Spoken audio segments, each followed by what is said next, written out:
ourselves the very interesting question of which world would be the scariest to survive in?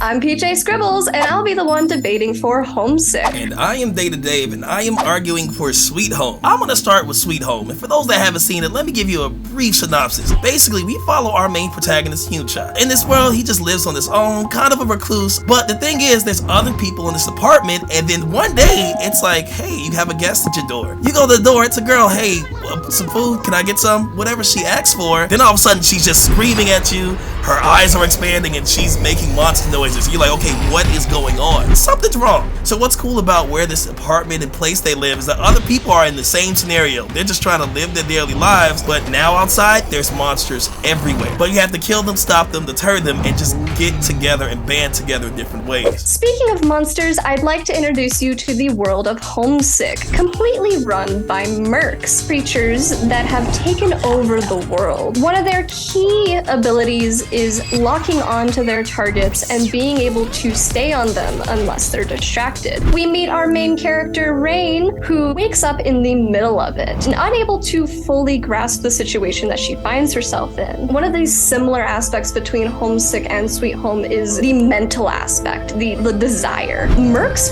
feed off of that. That's how they take over their host. They kind of lure you in with like a promise of strength. And that was one of the major things that we noticed with Alex, where Alex was terrified. And when he was infected, the merc had him feed on his parents. So, and if you're not infected, you end up having to not only survive the mercs, but if you have someone in your group, like they need human meat to survive. There's no way around that at all. You gotta be wary of people. I guess you gotta have lunch with them or something. Say, what have you been eating recently? The monsters are the thing that terrifies me. So I'll say one of the differences with Sweet Home might be the sole fact that they are just so unique. And it's funny you mentioned this in Homesick about the desires. Whatever your most desire was or fulfilled desire is going to actually affect what monster you become. One of my favorite ones early on that you'll see is, the gym rat. Somebody gym head, I want more muscles, I want more muscles. When they were a monster, their monster was about 30, 50 feet tall, super swole, and I'm like, there's no one here that can handle this man.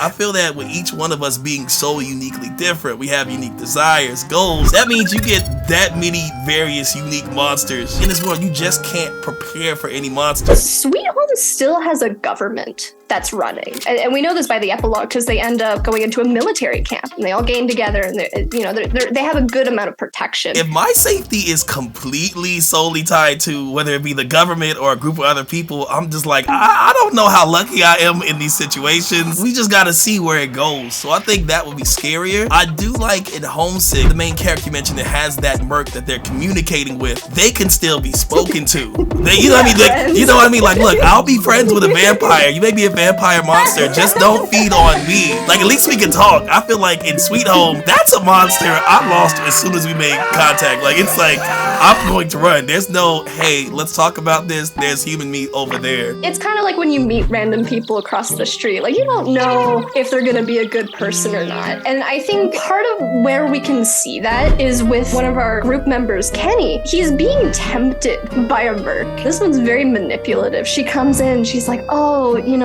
you've had all these heartaches through your life. He's had like a rough family life. After the apocalypse started, he ended up in this group and they didn't treat him very well. And she's like, I'm your guardian angel. I can help you. Just let me grant your wish. So there is that aspect of like, are we buddies or are you just using me?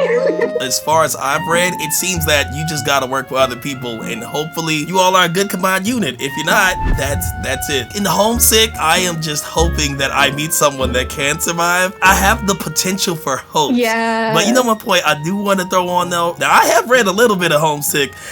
Everybody's hot and everybody looks cool and the art style is just, it's beautiful. I just want to say it's beautiful. Very pretty. Homesick, I'm like, every monster gives me stress.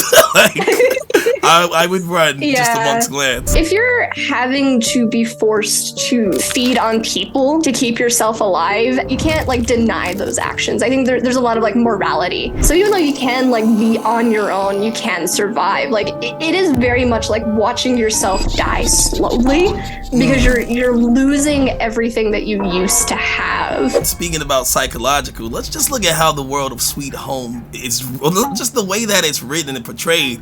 Every episode feels like I'm in a thriller, like, oh, are they gonna make it? Are they getting taken out? We're gonna see what happens on the next episode. It's just a scary world. We don't know how these monsters behave, how they chase you like a true horror movie.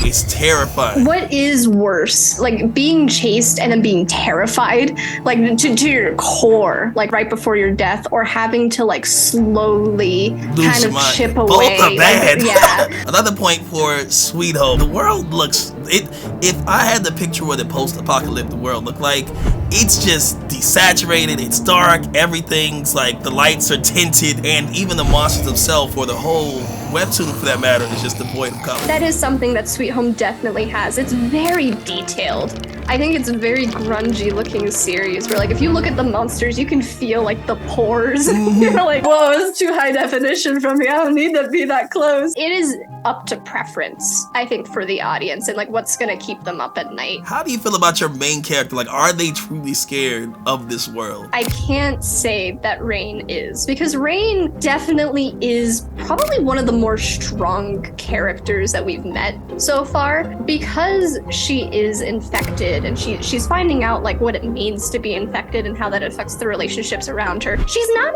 as scared of the mercs necessarily. It's more of like the people who are using the mercs for violence. She can also sense when they're around too, so she doesn't get that like sudden shock as the other characters end up having. For my protagonist Hyun-cha in Sweet Home, since the series is written almost as a thriller, he is terrified. He did what I would do in the first situation. He ultimately was like, wow, that was terrifying. I'm staying in my room.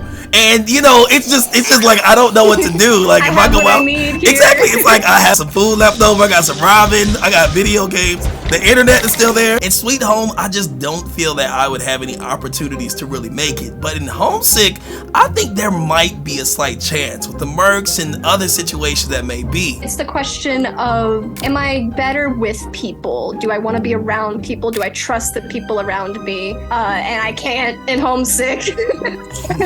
In Sweet Home, you know, there's a lot of, it's kind of like a found family story, like banding together to deal with like these very scary and like high stress environments. And I think I'd rather be in a place where like people have my back because we trust each other and we can have those kinds of like relationships. So with that said, everybody, those are our opinions, but ultimately it goes to you all. Let us know what you think. Would you be able to survive in Sweet Home or Homesick? Let us know your thoughts. Can't wait to see. See you later. Bye.